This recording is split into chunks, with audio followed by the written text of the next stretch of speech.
Me pikëllim të thellë njoftojmë se pas kryerjes së obligimit të shenjtë të haxhit ka ndëruar jetë pa pritur haxhiu Adnan Aripi nga fshati Pirok, i lindur në vitin 1967. Kështu thuhet në telegramin e ngushëllimit të Myftënisë së Tetovës, të cilët kanë bërë publike këtë lajm të dhimbshëm.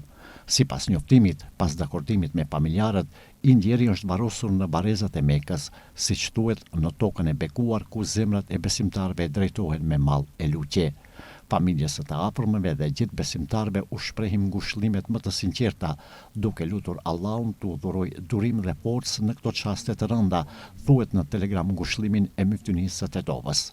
Ndryshe, sipas njoftimeve të Myftënisë së Tetovës e që vijnë nga vendet e shenjta, janë publikuar pamjet të haxhilerëve të Tetovës gjatë kryerjes së tavafit fars të haxhit, tavafi ziara.